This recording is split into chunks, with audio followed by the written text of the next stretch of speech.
Գիտեք, որ Փաշինյանի կառավարման տարիների ընթացքում մեր արտաքին պարտքը կրկնապատկվել է 8 միլիարդ դոլարը, ասում է, զենք են առել։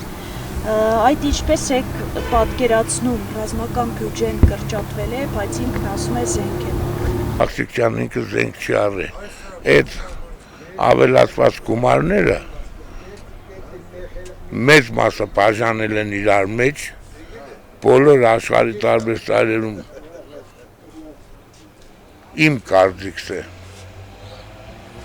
գնել են իրանց համար տներ կամ ինչ-որ մի բան, որ հակառակ դեպքում կառավարությունից հեռացնելուց հետո իրանք փախնելու տեղ ունենան։ Ոչ մի զենք էլ չեն առել, շուտ խոսալով մանկ կան, ժողովրդին խաբելով մանկ կան։ Այդքան միլիարդներ եկավ, ինչ էր դրին Երևանին ավտոբուս առան, բան առան։ Այդ ավտոբուս առնելու տեղը թող զենք առնեին, որ այսօրվա օրն է զենք ունենան, որ գիտենանք ձերներս զենքա կառվենք, ում համար կառվենք։ Դրա համար պետք է կոմիսիան նստի նայել ինչ է եղել փողերը։ Ով կուզեի պետք է դոնք դադվին, եթե կերել են, զենք են առել։ Մեր ռազմական բյուջեն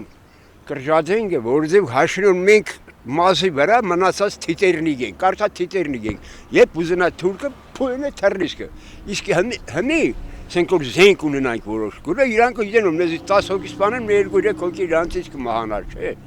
Որ համար էլ ինքը կկրճատեք, ասեմ մեկ որ պարզվենք, ունենանք էլ չունենանք, ավելի լավ է չունենանք։ Պարադոքսը հենց այդտեղ է, որ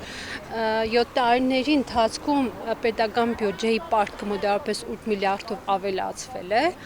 բայց գուցե ես որպես հասարակ քաղաքացի պարտավոր չեմ իմանալու կամ լսելու ինչպիսի զենքեր է գնվել, բայց այնուամենայնիվ ես խորին համոզվամբ ոնց որ զգում եմ, որ գրեթե ոչ մի զենքի գնում չի եղել այդ գումարի շրջանակներում։ Պարզապես իրենց հաճույքների համար, իրենց պարգևավճարների համար, իրենց ներքին հարցերը լուծելու համար, իրենց կյանքը բարվոք դարձնելու համար, բավականին մեծ կապիտալ ձեռք բերելու համար այդ գումարը պարզապես ստացել են արևմուտքից, թե որտեղից են, չգիտեմ, այդ պարկը